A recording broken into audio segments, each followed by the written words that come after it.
tere, oleme siis jõudnud järjekordsetesse Maakleri jutud jah, episoodi. tere päevast. Kurat seda teab, mitmes see meil on juba. Üsna mitmes, et Alustasime ju, ma ei tea millal. Eelmine aasta juba ja järjest iga nädal, et ütlen ausalt, ma ei tea, kuidas sulle tundub. Iga nädal tundub nii kiirelt minevalt, et sihuke tunne, et ma ainult seda podcast'i teengi kogu aeg, et live podcast'i ja erinevusega siis see, et tegelikult me teeme seda selleks, et küsige meilt, kui sa siia lehele satud kogemata, siis kirjuta kommentaare. Laivi ajal küsima võib kohe kirjutada lihtsalt, kui küsimus tekib, kui tutvud vaatad seda. Ja võibki laivi ajal küsida kohe. Laivi ajal võib ka küsida, aga kui see ongi asja point. Aga kui sa vaatad seda kas või mingil teisel ajal, siis kirjuta ära. Siis kirjuta lihtsalt email meile ja me järgmine kord vastame kõikide seda, mida küsiti. Jah, saavad teised ka teada. Jah, ja sellest tulenevalt mul tuli kohe üks hea idee, millest me täna teile räägime. Üürikorterite üürimine ja tegelikult väga paljud ei ole üldse selle kunagi kokku puutunud, et mida see üldse endast kujutab ja mida sa peaksid teadma.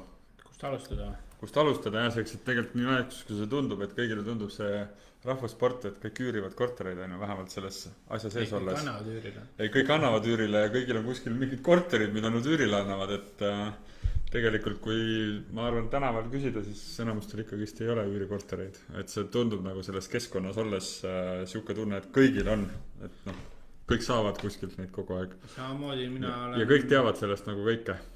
Kokku puutunud ja ennem ka loomulikult, aga viimasel ajal võiks öelda ka ikka seesama mure nagu müüjatel on, et mure nagu, et millised asjad hakkavad juhtuma, halvad asjad hakkavad juhtuma nüüd üürnikuga või üürile andmisel, et on rohkem nagu muretsema hakatud nagu.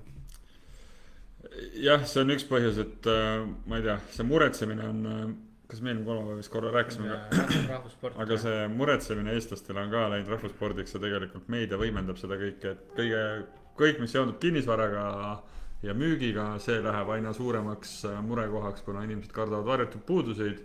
Üürikorteritega õnneks varjatud puudused ei huvita kedagi. Tekivad siis sina oled omanik, sina oled natuke huvitavad, on ju. Et ja, kui üürnik ei pane tähele mingit, et ma ei tea, maja ees on suur tänav ja müra ja arvab, et see ei ole probleem. Mul kunagi oli ikkagi Liivalaia ääres üürikorter ja noormees ütles, et tal ei ole see mingi probleem ja järgmine päev kolis välja. Et ta oli nii resoluutne nagu. Et niisuguseid asju tuleb samamoodi üürikorteri puhul ju tähele panna. Inimene läheb sinna elama ikkagi aastateks võib-olla. Okei, seda küll. Selles mõttes üürikorteriga on ikkagi lihtne, et see ei ole kuidagi, keegi üürnik ei hakka sult raha nõudma. Ainuke kõige kurvem asi on see, et ta tahab võib-olla lepingult ära lõpetada, aga kui tal on tähtajatu leping, siis on jälle sõna vastu, et ta ei teadnud ja teadis. Aga ma arvan, nii peenustusteni ei saagi nagu lõpuni minna. Mille poolt sa oled, et kas siis, kui sul on tähtajatu leping või isegi tähtajaline leping, et hakkad sa seal väga seda tähtajast kinni pidama ja seda juttu ajama? Ma olen nii vabakutselise meelega, et mis iganes see sõna mul välja ei tulnud praegu. Nagu mul on tegelikult lepingutes täiesti kama kaks, et kui mina lepinguid teen nagu iseenda korteritega, siis need peavad olema ja need võiks olla väga pädevad ja head. Aga ma olen hästi inimlik, ütleme siis nii, et aus vastus on, et kui inimestel tekib mingi mure ja ta ise helistab sulle ja ütleb, kuule, mul on nüüd vaja välja kolida ja siuke asi ja ma ei tea, raha on otsas, siis ma ütlen talle, et täna oleneb, mis kuupäeval ta saadab, aga üks kuu on see, millega mina nagu alati lepin, seks, et täna oleneb ju su kinnisvarast ka, mis kinnisvara sul nagu käes on, et kui see on nagu likviidne vara, vakants on väike mingis piirkonnas, siis sa lihtsalt paned selle lepid üürnikuga kokku, et lepime siis kokku, et viimased 2 nädalat ma panen ka objekti juba välja. Sina võimaldab mul seal käia uute huvilistega ja takistusi ei ole, korter on alati korras ja kui see üürnik on leitud, siis võime kohe lõpetada või siis maksimaalselt 6 aja jooksul, et mina tähtajatu lepingu puhul ei aja seda 3 kuud taga, et ma tean, et on omanikke, kes isegi siis ei lase ära, kui inimesed ütlevad, et mul ei ole raha kommunaalide jaoks nagu. Tähtajalise puhul. Ja tähtajalise puhul ma teen täpselt samamoodi tegelikult lõpuks. Tulen vastu, püüan inimlik olla ja et ja nii on. Ja see leping on ainult selle jaoks, kui ma ei suuda enam inimesega nagu suhelda ja ei saa ja tema ei taha võib-olla üldse suhelda. Et siis on nagu lihtne. Mina nagu ajan seda joont. Üürikorterit nagu üürile anda, siis tulebki üsna palju huvilisi. korter on sõltub korterist, tuleb rohkem või vähem, aga kõigil neil on tavaliselt see asi, et ma ei ole veel praegust üürileandjat nagu teavitanud, mul on vaja 6 aega ette teavitada. Ja nad tegelikult ei tea seda, selleks nad arvavad, et nad saavad 6 aega vabaks. 6 aja jutt küll on ju, aga tegelikult tähtajate puhul on 3 kuud võib kinni hoida. Võiks ikkagi nagu selle teema juba nagu ikkagi tõstatada, kui sa otsid endale uut korterit, et selle võiks ikkagi juba eelmisele omanikule ära rääkida ja suke plaan on. Läheb siis nagu 1 või läheb 2 nädalat või läheb 1,5 kuud on ju, siis kõik teavad nagu arvestada ja ma arvan, et enamus üürileandjad on ikkagi nagu ütleme siis mõistlikud ja mõistavad, et mingil põhjusel enamus, tihti on ju see, et omanik tahab ju tegelikult lõpetada. Müüb, ma ei tea, mingi muu asi ja siis hakatakse ka seda 1 kuud nagu taga ajama omaniku poolt, et see ei ole minust nagu õigustatud nagu õiglane nagu. Jah, see on lõpuks inimtüüpides kinni nagu, et mina püüan alati, kui ma klientide korteritega tegelen, siis tegelikult nagu selle enne, kui on võõrad uued kliendid nii-öelda, kes tahavad, et ma nende korteri üürile paneks. Siit mul see mõte tuligi, et näiteks mul oligi reaalselt klient, kes küsis, et ei ole kunagi üürimisega tegelenud ja et polegi üldse kursis, et esiteks ta ei teadnud, kes maksab maaklertasu nagu või siis selle üürile andmise vahendustasu nagu siis vahendusest. Et kordame siis üle, et tegelikult turul on nagu seadus ütleb, et tegelikult peaks teenuse tellija selle maksma, ehk siis tegelikult omanik peaks selle maksma, aga üüriturul, vähemalt siis elukondlikus kinnisvaras on turg selle reguleerinud täiesti teistmoodi, mis tähendab siis seda, et kui üüripakkumises on väljas, et lepingut sõlmides tuleb tasuda ettemaks, tagatisraha ja maaklertasu, siis tegelikult turg ongi reguleerinud seda selliselt, et klient maksab selle, et omanikule, tulevane üürnik, omanikule tegelikult üürikorteri välja üürimine büroo poolt põhimõtteliselt ei maksagi mitte midagi, seks, et see ongi see nende tulu nii-öelda. Seal võib olla arvalt mingi erikokkuleppeid, aga tegelikult praktikas me teame, et nii ei tehta, et on ikkagist tulevane üürnik maksab. Ja mõnikord aastas mitu korda ühe korteri eest on ju, kui halvasti läheb või kui hästi läheb. Ja, et mis nagu võib-olla ma olen kuulnud siin ka, et omanikud annavad ise üürile, siis küsivad lihtsalt, et millal saate kohtuda ja mingid eelinformatsioon üldse ei küsita ja siis käiakse ja kohtutakse kõigiga on ju. See on see ruuki, mis teika alguses. Teada kõik informatsioon nagu koha peal on ju. Ja siis hiljem nagu tuleb võib-olla, ma ei tea, jõutakse maaklerini ja siis öeldakse, nii palju on käinud ja täitsa nagu mõttetu ja kõik on nii halvad ja ma ei tea, ebasobivad ja siis nagu küsidki, et nagu kus te telefonis ka küsite nagu mingit lisainformatsiooni. Ei julgeta küsida. Ei küsita või peete oluliseks, et mul on ju aega käia nendega kohtumus on ju. Ja siis käiakse mingi 5 või ma ei tea 10 inimesega nagu kokku saamas lihtsalt juttu ajamas poole tunni kaupa muudkui. Ja see on võiks natukene telefonis küsida nagu või enda jaoks panna kriteeriumid. Tasub, minu soovitus on, kui sa oled omanikuna teed seda, siis esimest korda võib-olla tahadki õppida, siis pane endale checklist, mida sa tahad kindlasti nagu oma üürnikult küsida, enne kui sa üldse lepingut sõlmima hakkad ja tee seda telefoni teel kohe, kui ta helistab. Sa ei pea ütlema tere, jah, nüüd küsin teilt kohe 10 küsimust, aga kõigepealt küsi tausta, et mis see põhjus võib olla, miks te üürikorterit üldse vahetada tahate, juhul kui te praegu kui üürite. Et on 2 sorti üürnikke põhimõtteliselt, on ühed üürnikud siis, kes otsivad esmakordselt nagu välismaalased või on just saanud täiskasvanuks, nad on omale töökoha leidnud, nad tahavad perest nagu kodust ära kolida omaette ja hakata elama. Need on nagu sellised täitsa valged lehed, nad on põhimõtteliselt turul kõigega nõus, nemad ka ei tea ja nad võtavad ükskõik mis üürilepingu vastu ja seal on igast anomaalid oleme näinud. Ja siis on need sariüürnikud nagu heas mõttes, need ei ole alati halvad, mis tähendab seda, et nad on juba aastaid juba üürikorterites elanud, võib-olla lihtsalt neil on võib-olla siis suuremat vaja või tahavad teise linna kolida või väiksemat. Ja nad on nagu väga põhjalikult tegelikult kursis nagu, mis on üürilepingute sisud, mida nagu, mis on mõistlik, mis ei ole mõistlik, nad oskavad natuke ennast nagu kaitsta nii-öelda, küsida mingeid õigeid küsimusi ja siis minu arust nagu nendega on tihtipeale tegelikult ka täitsa tore nagu üürilepinguid teha selleks, et nad teavad, mida nad tahavad, kas nad tahavad tähtajatut lepingut või nad tahaks turvalist nagu sükast tähtajalist lepingut, et see oleneb natukene inimeste nagu vajadusest ka või kas sul on pere või ei ole, on ju. Mis mind nagu tihti nagu, võib-olla ma ei teaks üllatab, aga ütleme, praktika on enam-vähem selline, et tahetakse 2 nädala, 2, võib-olla 3 jooksul nagu juba hakata korterit kasutama nagu. Jah, tavaliselt see aeg on hästi kiire, et paljudele tuleb see üllatusena minu arust ka, et omanikud mõnikord tahavad näiteks omanikud, et ma hakkaks üüripakkumist hästi vara nagu pakkuma juba, näiteks kuule, alustame 2 kuud varem, ei, et noh, reaalselt on see, et kui ma ikkagi tean, et näiteks Põhja-Tallinna mingi sihuke armas 2-toaline korter on ju, siis ei ole mõtet teda nagu 2 kuud varem välja panna, kui me ei saa sinna uut üürnikku sisse võtta, selleks et see tegelikult rikub selle nagu pakkumise efekti ära. Nagu rippuma. Pigem nagu 2-3 nädalat on minu hinnangul see kõige parem aeg, millal alustada enne üüripakkumise nagu näitamist. Natuke sõltub, kas korter on tühi või korter elatakse. Täpselt, et see kõik sõltub, aga selle me oskame paika panna. Siis peab jälle selle üürnikuga ka arvestama või omanik ise elab veel. No see on see kokkuleppe koht vaata. Selle kuupäevadega. Mis on nagu ka teinekord üllatus, kui mõni üürnik tuleb, ütleb, et ta tahab 2 kuu pärast, 3 kuu pärast nagu endale korterit kasutama hakata. Jah, et see on päris pikk aeg. See on nagu ka natuke liiga palju nagu ette planeerida nagu. Et kui see on, selles mõttes see ei ole ette planeerida pikk aeg, aga siis te peate olema valmis, kui te tahate sellist diili, siis enamasti omanik tasuta ei ole valmis seda ootama. Mis tähendab siis seda, see sobiks ainult sellel juhul, kui üürnik, kes seal praegu on, kolibki välja 2 kuu pärast alles ja siis sa nagu, siis sa makstud nii-öelda. Ehk siis omanike eesmärk on see, et nad ei taha ju tühja korterit, mis ei tõuda raha.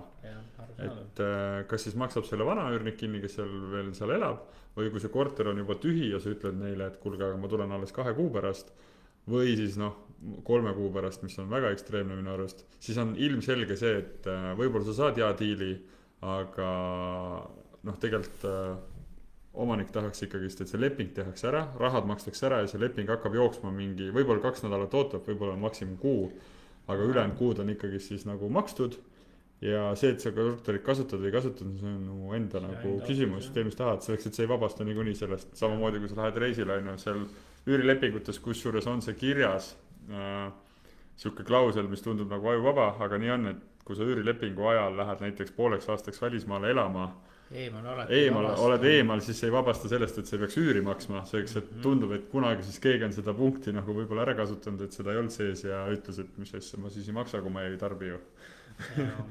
Et ma ei tea, kus see tuld on, aga kuskilt see ikkagi tuleb, on ju, common sense. Mis mind võib-olla natuke kesklinna üürikorteri puhul üllatus positiivselt on see, et endiselt on neid välismaalasi, siis Eestis ülikooli tulevad augustist alates või septembrist pooleks aastaks näiteks. Et neid ikkagi käib siin ja nad on huvitatud üürikorterite üürimisest, et aga nemad tahavad siis nagu 4 kuud, 5 kuud, 6 kuud, et aga ega väga valida ei ole vist ka neid niisuguseid pakkumisi. Siuksed lühiajalised rente, mul on tegelikult kusjuures päris huvitav olukord olnud, et mul on korduvalt helistatud mingi üüripakkumise peale ja küsitud, kas nagu 3 kuuks saab, on ju. Ma alati natuke, kui see on eestlane, Eesti inimene, siis ma küsin alati, mis see nagu põhjus on, välismaalane, siis nad lihtsalt ei tea. Aga ma tihti peale suunud on lihtsalt, kuulge, selleks on Booking Airbnb, kui te tahate 2 kuskil elada ja te ei leia endale sobivad, siis tegelikult parim lahendus, tegelikult kiirelt, mugavalt, lisaks sul ei ole üürilepingut kui sellist. Teiseks, sul on fikseeritud kulud selles mõttes, et kui sa võtad pikaajalise korteri, sul on kommunaalid alati tihti peale eraldi. Aga kui sa võtad sellise Airbnb, siis seal on kõik hinna sees. Sa lihtsalt maksad selle summa ära, tehtud, koristus kui tahad, on ju. Et kõik on nagu fine ja sul on tegelikult nagu, ma arvan, välismaalasena või siukse kiire elamisena, kui sul on 2-3 kuuks tõesti vaja, ma ei tea, kui sa oled üksi, see on lihtne, aga kui sa oled perega, siis on nagu teine teema. Sul on niimoodi lihtsam võtta, kui võtta mingi kedagi ära rääkida ja võtta lühiajaliselt. Võib-olla sõbra tuttava leiad turu pealt, aga neid küsitakse ja mina olen suunanud tihti peale Airbnb-sse või Bookingusse ja siis inimesed ütlevad, hea idee. Nad nagu ise ei tulekski selle peale. Et nad ei tea, et Bookingus saab ka võib-olla rohkem kui paariks päevaks. Jah, et inimesed pole selle mõttega võib-olla harjunud. Kokkuvõttes võib, ma ei tea, kas läheb kallimaks. Ei pruugi minna, aga oleneb just su standardist ka. Aga mugavus ja kõik muu ja asukoht ka.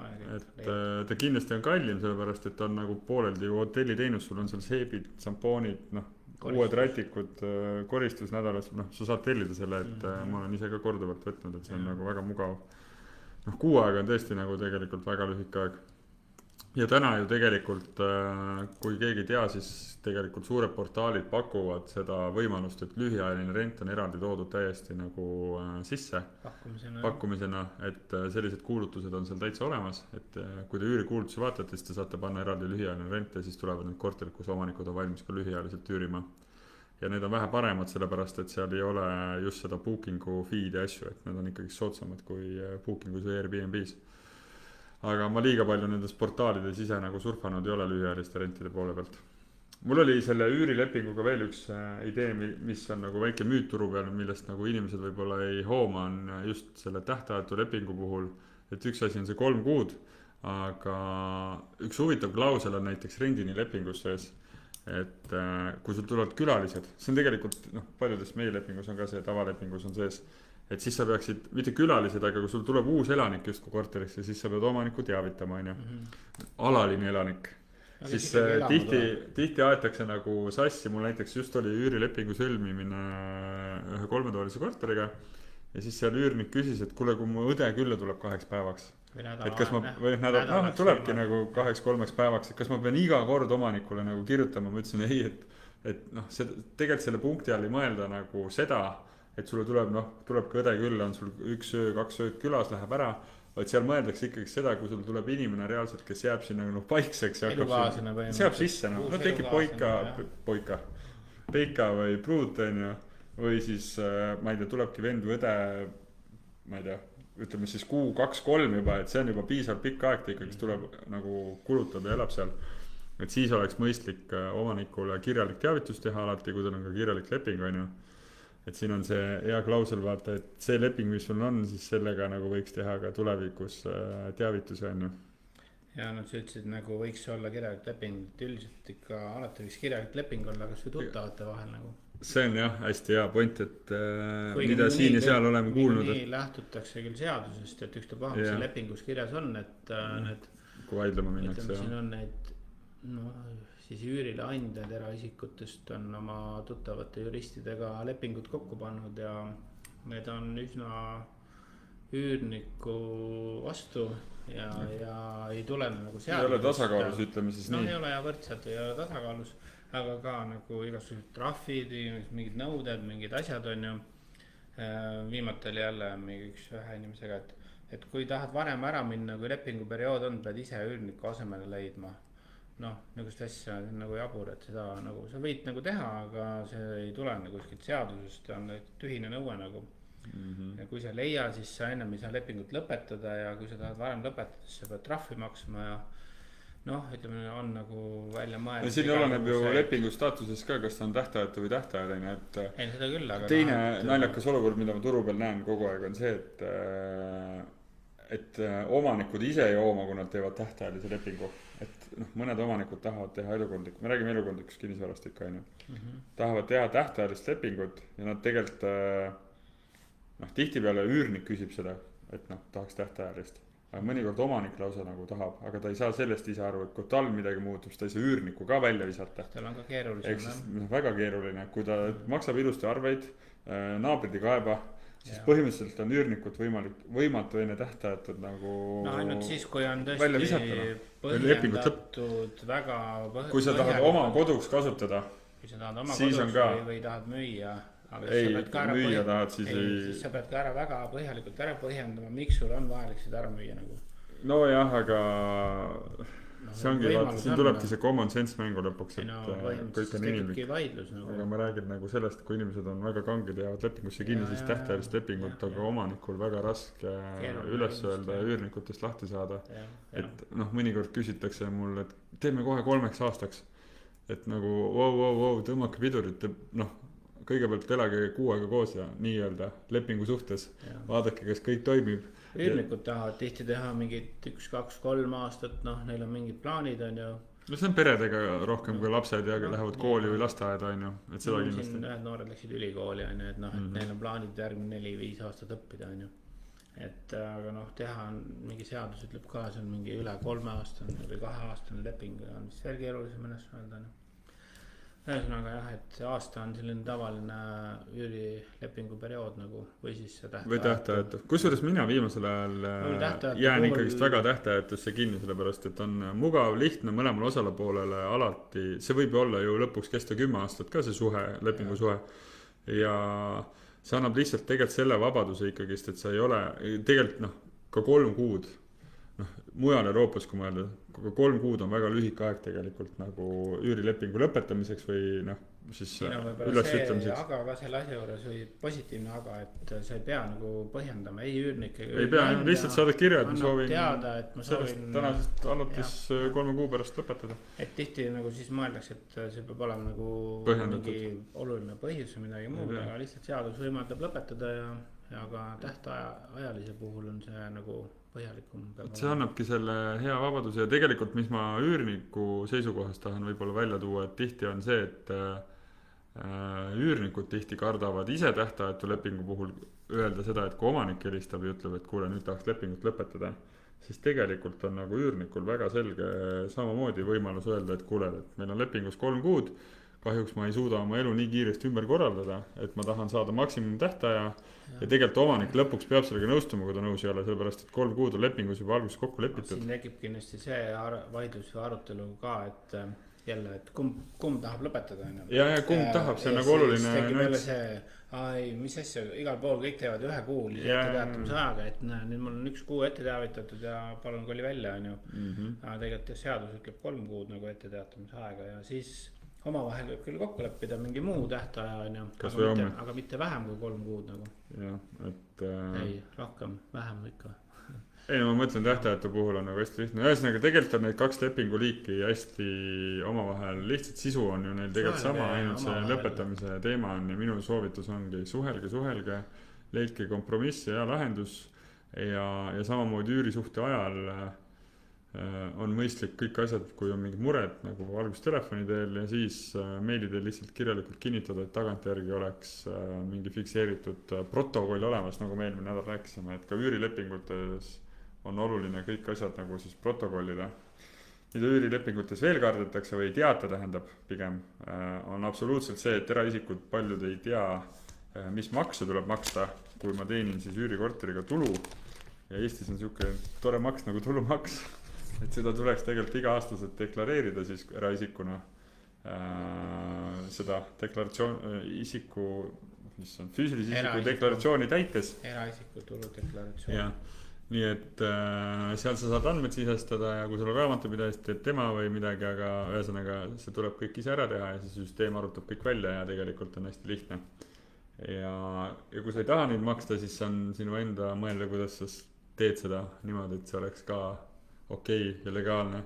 Kõige tavapärasem viis, kuidas tegelikult täna väike ettevõtjad teevad või väikeinvestorid teevad, on tegelikult lihtsalt see, et tasuta kasutusõigusega antakse oma korter oma firmale üürile tasuta ja siis see firma manageerib kõike seda ja siis see raha jookseb ka firmasse ja tegelikult siis, kui sa sealt firmast raha välja võtta, siis ei pea see tulumaksu maksma tegelikult, et sa saad seda raha nii-öelda siis edasi investeerida või teha midagi tarka sellega. Et jaa, neid võimalusi on erinevaid, aga lihtsalt igaüks peab ise otsustama, mis hetkest on mõistlik firmaga teha, mis hetkest ei ole ja nii edasi ja mis on eesmärk. Et tegelikult ei ole see summa nagu suur, et kui mõelda, minu arust ei ole, see 22% tundub nagu muidugi suur summa, aga et südame rahu oleks ja see oleks rahumeelne, siis kõige lihtsam nipp, mida mina soovitan, kui sa eraisikuna annad nagu korterit üürile ja sa aasta lõpus ei tea, kus sa selle raha siis lõpuks saad, siis kohe, kui üür sisse tuleb sulle eraisiku kontole, tee endale mingi eraldi konto, maks, pane sellele kontole mingi suva nimi, kui sa ei taha seda sulas ka hoida, hoiad konto peal, tee eraldi alias konto saab teha pangas ja kanna kohe see tulumaksu osa kõrval ära ja sa tead, et aasta lõpus see on riigi oma, see pole sinu oma ja ülejäänud raha tee, mis tahad. Et 500 eurost põhimõtteliselt on 100 ära, siis ma ei tea, 4 sotti jääb alles, saad ikka kütust ja piima ja poodis käia. Piima saab veel. Aga lõppkokkuvõttes paljud korterid ju ostetakse ka pangalaenuga. Ehk siis tegelikult see kattekordaja on oluline, et näiteks kui te tahate osta üürikorterit endale, siis täna saab põhimõtteliselt üürikorterid osta kodulaenuga väga hästi. Lihtsalt intress võib olla natuke kõrgem. ja kui ära suudad hoopis põhjendada, et see on su teine kodu, siis tegelikult saad kodulaenu tingimustel endale 30 aasta peale laenu, on ju. Et igast asju tehakse. Inimesed ei tea võib-olla seda, et mul on täna üks kodu, on ju, mul on vaja suuremat kodu, et ma ei saa, et ei teata, et on võimalik ka üks või kaks. sul võib mitu kodu olla. Nagu, et see, aga jah, kui teha jälle ametlikult ja olla nagu hästi aus, siis ütleb pangas, et ma ostan üürikodu, sul on laenuvõimekus olemas, sa saad laenu. Ainuke asi ongi siis oluline panga jaoks see, et see üür oleks suurem kui su pangalaen, ehk siis ta võiks 1,3 koefitsiendiga olla kattekordajana, et kui see intressid tõusevad natuke, siis tegelikult see katab ikkagi sul selle kulu nagu ära. Ja seda tulevast üürikorterit mitte kunagi esialgu laenutaotlusel ei arvestata sissetulekuna, selleks et täna sul ei ole seda sissetulekut, et seda hakatakse hiljem arvestama, kui sul juba on see üürikorter ja sa tulevikus uuesti lähed laenu taotlema, siis see üürisummast 70% võetakse nagu arvesse sissetulekuna. Et natuke pangati tegelikult erinev ka. Okei, aga me läksime üürilepingust teemale. Ma tahtsin üürilepingust veel rääkida. Mul oli siin üks klient, kes küsis veel huvitavaid küsimusi. Ma mõtlesin, ma jagan teiega neid, et üks oli siis tulumaks, kes see maksab siis rendini või selle maakleritasu ja teiseks oli veel mida inimesed tihti ei tea, et kuidas background check või nagu kuidas me saame üldse teada taustakontroll, et kuidas me saame teada, et siin on mingi imelikult kohale tuleks nagu, et jälle hästi tavapärane asi. Isikukood, nimi, guugeldamine, sotsiaalmeediat sa saad juba Facebookist, kui sealt tuleb midagi välja, siis sa näed, mida ta postitab, võib-olla sul tekib nagu mingi arusaam, et võib-olla on normaalne inimene, võib-olla on veits ma ei tea, kahtlane, kui ta seal näiteks mingit jama kogu aeg paneb, ma ei kujuta isegi krediidiinfost ja sealt kuskilt krediidiinfo on, minu krediidiinfost on see, kus me võtame tausta backgroundi nii-öelda selle krediidiinfo tausta. Mina teen kinnisvara 24 kaudu. Seal ta võtab samast kohast. Seal on siis info ettevõtete kohta, kas neil on võlgnevusi, siis on krimiregister, siis on eraisiku võlgnevused ja muud ei ole nagu. Aga krimiregistriga, kusjuures see läks nüüd täiesti kinni niimoodi, et tegelikult ei näe üldse enam isikukoodiga, sa ei saa enam päringuid teha, et ma just rääkisin siin, et tegelikult ei saa enam, kui sul täna on kellegi isikukood ja lähed sinna, mingi leht oli, kus saab seda vaadata eraldi nagu kohtulahendeid selle isiku kohta, siis tegelikult seda, see peideti ära, et samamoodi minu krediitinfo kasutab tegelikult seda portaali ja võttis sealt tegelikult seda täna ei ole, ehk siis see võib olla puudulik, mis ma tahan öelda, et kui te võtate minu krediitinfost kogu põhja, see maksab vist 6 euri või midagi kogu tausta inimese kohta, siis see, et seal on kriipsud ja just kui näitab, et midagi ei ole, siis see ei ole 100% nagu autentne, et see võib olla vigane, mis tähendabki seda, et tagantjärgi, kus teed lepingu ära ja siis pärast avastad, siis on juba hilja. Tihti tuleb välja, kui on selliseid teemasid, et siis on mingid artikleid inimeste kohta, nimedega. Teinekord, kui otsid isikukoodi järgi, siis tuleb välja, et inimesel on hoopis mingi uus nimi. Et selliseid asju ka, et inimesed ei muuda oma isikukoodi, inimesed muudavad nimesid nagu. Jah, isikukoodi saab üldse muuta või ei saa. Lihtsalt ütlengi, et isikukoodi ei saa muuta. Et on olnud neid olukordi, kus tuleb välja, et inimene on nime vahetada. Või saab või? Issa ma vastuse õlgu praegu. Kui nime muudetakse, siis tundub, et loogiline oleks, et isikukood ka muuta. Ei saa ju. Ma ei tea, igatahes nime sünni kuupäevas ikka ei muuda. Nime muutmine on küll tulnud teemaks vahest. Tegelikult ma ütlen ausalt, mina loen jumala hästi inimese ära, kui ta koha peal, kui ma küsin alati, et okei, olete huvitatud, selge, ja siis ta ütleb, et okei, siis ma ütlen, et aga saatke mulle siis oma isikuandmed, et me teeme taustakontrolli ka, nii nagu tavapärane praktika on, et võtame krediitinfost välja, et kas teil on midagi seal, mida me võiksime juba oodata või tihti on see, kui inimesed ütlevad, ei, ma ei tea, või siis hakkab nagu kuidagi hääle toon muutub, ma ei tea. Hakkab enda nagu selline, et mul on kõik hästi, mul on kõik korras, mul pole ja siis tihti peale on tegelikult mingi mure seal. Või et mees ja naine tulevad ja siis teeme kõik naise nimele. Kõik naise nimele, jah, siis see on kogu märk. Ja siis vaatad, mis mees on teinud, siis ei taha naisega ka nagu lepingut teha. Et, aga näiteks ma ütlen ausalt, näiteks me tegime just ühe üürilepingu samamoodi, et mehel olid juba veel 10 aastat vanad asjad siiamaani üleval. ei, see võlgnevus, teine asi on, mida sa võib-olla inimese tausta kohta leiad. ja, aga ma räägin võlgnevustest, siis olid ikkagi seal mingid krediidimured inimesel olemas. Aga lepingu tegime siis ainult naisterahva nimele, kuna see naine tundus väga sümpaatne, korralik, korrektne, mingid muresid tal ei olnud, finantsprobleeme ei olnud.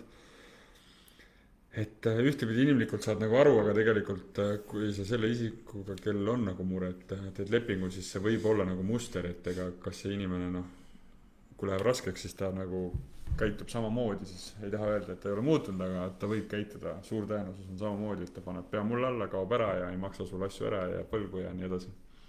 Et siis me tegime niimoodi, et me panime ainult naisterahva üürnikuks ja tegelikult kaasüürnikuna tõime välja lihtsalt meesterahva, kes seal elab, aga ta ei olnud lepingu osapool tegelikult. Sul oli teisi huvilisi ka? Ei olnud. Sellepärast seda nüüd otsustasid. Jah, selleks me otsustasime. Kui oleks huvi suurem olnud siis ma oleks teistega ka käinud. Siis oleks arvatavasti otsustanud kellegi teise kasuks, et teinekord on see, et ei ole lihtsalt huvilisi ja peab tegema just nagu me rääkisime. Et kas hind on nii kõrge ja omanik soovib kõrget hinda saada olenemata siis sellest kliendist nagu üürnikust nagu. Okei, üürilepingust nii palju. Tegelikult on neid sisusid täpselt nii palju, kui on inimesi, et ma olen näinud igast huvitavaid üürilepinguid, et tegelikult meil on büroopõhiselt hästi lihtne ja loogiline üürileping ja siis on tegelikult täna hästi kuum kaup on siis ka rendini rakenduse üürileping, mis on ka suhteliselt lihtne ja lakooniline tegelikult ja see ka siiamaani tekitab mõnes lühike konkreetne üürnikes küsimusi ja arusaamatusi, mis on nagu huvitav, aga see näitabki seda, et tegelikult inimesed ei tea ja ei oska ette kujutada, kuidas asjad toimivad. Mis teemad meil veel olid? Meil oli siin notarist tahtsime natuke rääkida, et ma tahtsime haldurite puhkusest rääkida kõigepealt, see on nagu huvitav teema, sest mul endal oli see nädal jälle samamoodi üks, mitte üldse pangahalduritest, vaid ka ametnikud, kellega sa asju ajad linnas, ootamatult satuvad puhkusele niimoodi, et lihtsalt ühel päeval suhtled, saad kogu aeg e-maile ja siis üks päev saadad meili ja 3 päeva ootad, vastust ei tule, 4 päeva ootad, oled viisakas, 7 päeva ja siis helistad ja siis ta järsku ütleb, ma läksin üldse puhkusele ära, ma ei tule 6 aega ja siis 6 aja pärast lähme teemaga edasi. Et ta nagu ei teavita ega midagi. Ega nad ei jõua teavitada. Nad ei jõua jah, aga osadel on e-mail, et võtke ühendust nüüd selle jah, ma tahtsingi sinna jõuda, et alati ka pangas siis laenuhaldurid, kui teie panga laenuhaldur ütleb, oleme siis pigem nagu kinnisvara keskelt praegu, kui laenuhaldur ütleb, et ta läheb puhkusele, et siis see ei tähenda seda, et teie laenulepinguga võiks keegi edasi tegeleda, et kui te ise ütlete, täpselt, et kõik jääb pausile 2 nädalaks. Kindlasti see nii ei ole, siis öelge, et ma tahan kindlasti näiteks, kui sa tahad kiiresti edasi liikuda, ma tahan asendushaldurit ja ma tahan selle asjaga nagu kohe lõpuni minna. Ja siis seda tehakse, et ma olen klientidelt nii palju seda kuulnud, et mul läks haldur puhkusel ära, et ma ei saa 2 nädalat midagi teha, siis ma ütlesin, et aga kas te küsisite, et te tahate nagu asendust? Ei tulnud selle peale. Et siis ongi see, et siis ootadki 2 nädalat, 3 nädalat. Teadaks, okei, ma siis ootame ära, et ühesõnaga ei tulda selle peale, et küsida edasi liikuda. Absoluutselt. Ja võib-olla mõni teine haldur, kes on vähe proaktiivsem, suunab ise sind kohe kellelegi edasi või annab vähemalt teada, et ta läheb puhkusele, minu asendaja on see, palun suhelge temaga edasi ja viib kurssi oma kolleegi. Et mis on võib-olla veits keeruline selleks, et teades palju halduritel tööd on, siis kindlasti nad ei suuda kõiki klientide tausta oma kolleegile edasi anda. Seda kindlasti, jah. Et see on suht võimatu. Mul ostjal oli ka kiire, et tahaks 17 juba korteri kätte saada ja et panime 16 notari aja ja siis hakkas, et haldur läks puhkusele. Teine haldur hakkas mingit lisainformatsiooni küsima. Nagu nullist hakkad pihta. Siis tuli välja, et hoopis tegelikult lõpuni viis 3. haldur. Ja nüüd lähen 26. notarisse, aga tundub, et see enam-vähem sobib kõigile, et midagi hullu ei ole. Võib-olla, ja mis ma notarist rääkida tahtsin, et kui rääkida ikkagist nagu kiirusest, kuidas saab täna tehinguid teha Eestis, siis on hea näide, et täna on meil kolmapäev, esmaspäeval käisin objektil, neljapäeval on notar, see on siis ainult 3 päeva on aega. Meil selle ajaga käisime kohapeal 2 korda esmaspäeval, vaatasin vähe keerulise objekti üle, ostja aktsepteeris kõike, mida ma talle seal ette ladusin ja ära ei jooksnud ja oma raha kostmine ja müüjal ka pankasid ei ole, mis tähendab seda, et me ei pea kellegi kooskõlastama peale ostja ja müüja. Ja siis neljapäeval oleme notaris ja loodetavasti siis saab ka tehing tehtud, mis tähendab seda, et noh, 3 päevaga tegelikult saab notareid teha täna ka ja saab ka iga muul ajal, isegi kui buum on, lihtsalt bürood eelis ongi see ja meil on maakleritel, et meil on oma välja kujunenud notarid, me saame siin otse helistada, küsida, kas leiab, okei, pressime kuhugi vahele pooleks tunniks. Vahest tehakse isegi pikem päev. Jah, et või siis tullakse hommikul varem tööle. Mul on seda ka olnud, et kui notar alustab muidu 9-10 aeg, siis sinuga teeb 8:30 tehingu ära kodust, voodist. Et jaa, see on võimalik, aga lihtsalt ma tahan öelda, et tegelikult ülikiiresti saab täna tehinguid teha, et inimesed tihti peale ei tea seda ja kuidagi arvatakse, et see notarisse aja panemine võtab 6 aega, et noh, siuke turu pealt ka kerge siuke müüt, et noh, ikka mitu nädalat enne, kui saab notari aja, et minu arust on see nagu ka teadmatus, mida inimesed ei tea. Okei, siis oli halduritest rääkisime, üürikorterist rääkisime. See vana korter ma panin ka siia veel või see paha korter või see on sama teema, et tegelikult tuleb eelmise nädalaga vaat see protokollimise teema, ma arvan, et me seda kordama tegelikult ei pea. Et või tahad sa midagi äkki lisada sellest, mida pannud kindlasti tehingusse? Täna oli võib-olla see... Sa ju käisid ka täna viimasel ajal on sa said teada midagi, sa rääkisid. Osades tehingutes pannakse aina rohkem nagu kirjakanne seda, et omanik ei vastuta naabritel tuleva müra eest, mingi tänavalt tuleva müra eest, lõhnade eest ja noh, mingi niisugused asjaolud, mida varasemalt pole väga kirjutatud, et aina rohkem on asju ja peensused, mida pannakse ja mul jäi nagu täna meelde nagu selline asi, et kui korteriühistul on näiteks võlgnevus, siis loomulikult nõutakse välja korteri omanikult ja mitte nüüd eelmiselt omanikult. Kuigi eelmine omanik see, kes praegune omanik on nii-öelda. Jah, eelmine omanik on küll võlgnevus tekitanud, aga nõutakse seda praeguselt omanikult. Ja siis mina sain nagu nii aru, et kui korteriühistu pöördub kohtusse ja siis tahab seda raha kätte saada, siis kohtutäitur või ütleme siis korteriühistu on nagu eelisseisus pangaga nagu, et hüpoteegiga, vahet ei ole, kas on pank või keegi teine, esijärgi hüpoteegist räägime. Et siis panna ja tema korteriühistu saab nagu esimese raha kätte ja siis pangad ja kui selline olukord kas ta saab sinna siis märke panna või? Ta saab märke sinna, sellepärast ongi see nii. Ja siis pangad maksavad ise selle võlgnevuse ära nagu. Ja nõuavad ise pärast kliendilt. Nõuavad selle siis kliendilt välja. Ma enne nii palju ei mõelnud suga kaasa, aga ma saan sust aru selleks, et kui korteriühistu läheb juba kohtutäituri kätte, siis tuleb sinna mingi märge kinnistusraamatusse, keelumärge nii-öelda. Ja siis ongi selleks, et see tuleb kooskõlastada ühistuga, see müük, et see korteril on mingisugune X võlg tekkinud. Ma mõtlen hüpoteekidest oli jutt nagu. Ja, ma saan aru, aga siis ongi see, et see on nagu just kui samamoodi ju tegelikult sa võid märke teha siis, kui mina annan sulle näiteks märge küll, aga just see hüpoteegi teema oli nagu ja ta on eespool, jah? Et ta on eespool hüpoteek jah, seks, et ma olen teinud tehinguid, kus isikul pandi riigi poolt, prokurörid panid suur võlg oli firmaga ja siis see tuli aga sama mõte nagu, et oli suur võlg ja tegelikult siis see oli ka nagu eespool kui hüpoteek. Et ja inimene jäi veel põhimõtteliselt tegime tehingu ära ja jäi pangale veel võlgu kõvasti, seks, et sellest müüki katnud seda ära.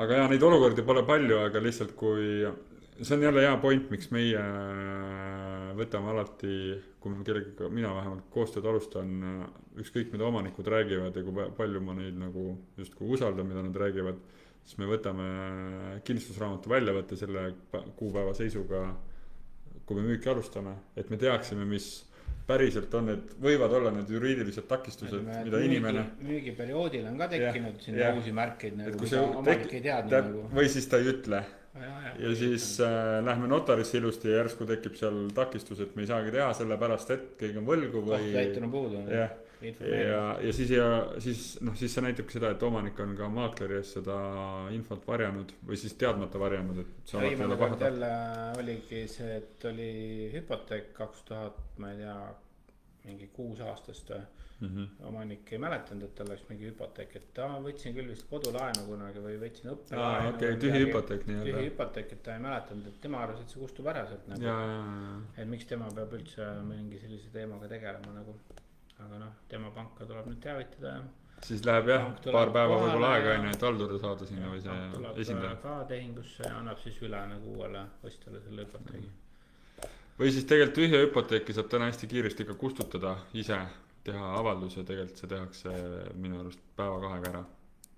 Sa pead pangaga suhtlema nagu. Et seda tegelikult täna eraldi notaris enam tegema ei pea. Kõige kindlam on võib-olla teha, kui ise pole kunagi teinud ja natuke oled nõus maksma selle, siis teeb notar. Loovutamine jah, on tasuta. Okei, kuule, aga siis on me veel midagi põnevat või tõmbame tänaseks joon alla. Mul on juba 40 minutit rääkinud. Tundub, et praegu on selline sisetunne, et kõik on hakanud mõtlema järgmise nädala puhkusele seoses jaanipäevaga ja natukene vaikuse periood on vist tulemas, võib-olla tundub see, võib-olla sõltub see portfelli sisust, aga seda ka alati, aga ei, midagi vaikseks ei ole jäänud, aga see on tavapärane, et see nädalavahetus läheb pikemaks inimestel. Jaanipäevaga peaaegu kokku. Vabad päevad siis võetaksegi rohkem nagu vabaks. Ja puhkuste periood hakkab ka paljudel jaanipäeval, siis suvel on alati, mis me tegelikult näeme, on see, et mingi hetk näed korraks sihukest vaakumseisu ja siis läheb kõik tavapärase rütmiga edasi. See ei tähenda, et tehinguid üldse ei tehta, aga lihtsalt nagu on selgelt vaiksem telefoni helisi nii palju. Hakatakse sügiseks valmistama augustis. Ja siis hakatakse pommitama jälle kodusid ostma ja kortereid ja mitte pommitama sõna otseses mõttes. Aga tegelikult, mis turgu täna võib kindlasti positiivselt mõjutada üleüldisest tulevikuplaanis, siis ikkagist, mida ma siit ja sealt kuulen, et mõlemad konfliktid, mis meil maailmas on, mida nimetatakse ainult konfliktideks, need ei ole sõjad, siis need on kuidagimoodi kõik sellises staatuses, et äkki siit ikkagist tuleb mingit rahulepinguid, mis on positiivne, sellepärast, et see kindlasti annab välisinvestoritele või mingitele välismaalastele nagu sihukese signaali, et siin võib-olla polegi nii hull, et võib tulla uuesti. Et välismaalased hakkavad Eestimaale investeerima. Ei, ma ei räägi sellest, et mingid miljardid hakkavad siia kohe lendama, vaid ikkagist inimesed on psühholoogilised loomad ja tegelikult ka mingi tavakodanik, kes tahab siia korterit üürida, siis nagu pinge väheneb, et ja ka kohalikul investoril pinge väheneb, et äkki julgen järgmiseks 10 aastaks jälle nagu korterit osta. Mis see kaasa kõik toob, millised hinnad jälle tõusevad ja nii edasi. Ei, siis läheb kõik ainult ülesmäge. Ongi hinnad lähevad ülesmäge. Kõik läheb kallimaks. Eestis läheb ehitus kallimaks sellepärast, et kõik ukrainlased lähevad tagasi Ukrainasse ja ehitusmaterjalid, ehitustöötajad. Ja kõik läheb ja siis Eestis läheb kallimaks kõik ja ainuke asi, mis kukub on siis kütushind on ju. Moraal, jah. Okei, kuule, aga ibaks. Tehke tarku tehinguid, näeme juba notaris ja järgmise kolmapäevani. Nautige siis suvepäevi ka on, mis vahepeal on. Jah, peaks tulema ilus ilm. Tšau. Ehk tuleb.